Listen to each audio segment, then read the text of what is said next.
O presidente do Senado, Rodrigo Pacheco, decidiu manter a desoneração da folha dos municípios, que tinha sido revogada por uma medida provisória do governo federal. E aí, o restante dessa medida provisória, que trata de outros temas, teve a validade prorrogada por mais 60 dias.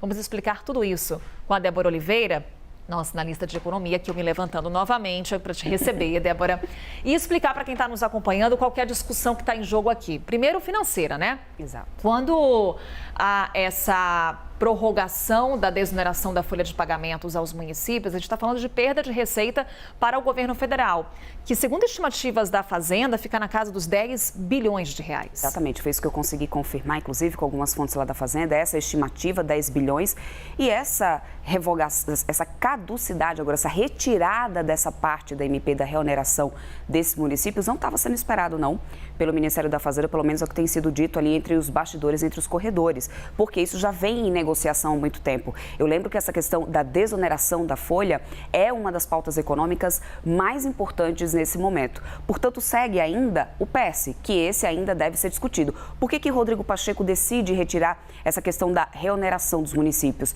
Porque ele deixa claro que isso tem que ser discutido não via medida provisória. A medida provisória, segundo o próprio presidente do Senado, não deve ser encarada como uma nova instância nesse processo legislativo, que era o que acabava sendo feito da forma como foi feita quando o governo, no final do ano passado, emite essa medida revogando tudo ali que o Senado já tinha decidido, o Congresso já tinha decidido. É isso, Rodrigo Pacheco dá um recado muito claro, olha, tem que ser via projeto de lei, o Congresso tem que participar dessa discussão, não apenas acatar o que vem do Executivo. Exatamente, vem ali na canetada, ou seja, fica então tudo que o Congresso decide, aí vai lá o governo usa de uma ferramenta como se fosse uma nova instância. Não, concordo, e aí faz uma revogação. Aí o governo, o Senado foi lá agora, Rodrigo Pacheco vai e mantém esse benefício para esses municípios, que eu vou relembrar aqui na tela para vocês entenderem do que exatamente se trata. São os municípios menores que acabam se beneficiando nessa questão da desoneração da folha para os municípios. Municípios de até 156 mil habitantes, que nesse caso, eles terão uma troca naquela alíquota ali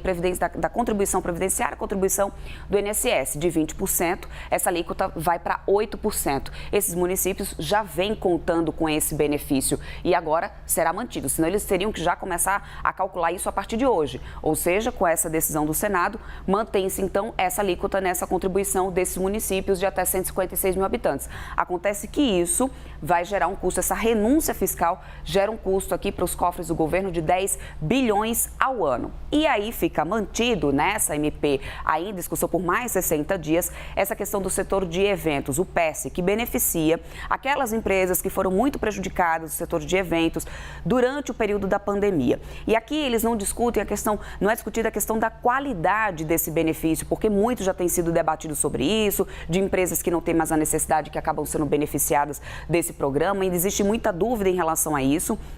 Por isso essa discussão continua, mas com essa decisão de ontem, a gente acaba gerando cada vez mais insegurança jurídica. Porque quando foi aprovada a desoneração lá no Congresso, lá atrás, essas empresas do setor de eventos já se organizaram contando com benefício. Aí vem no final do ano, vem a MP. A MP diz que vai derrubar tudo, que vai ter que voltar a contribuir e voltaria já agora, a partir de abril, que foi o que aconteceu.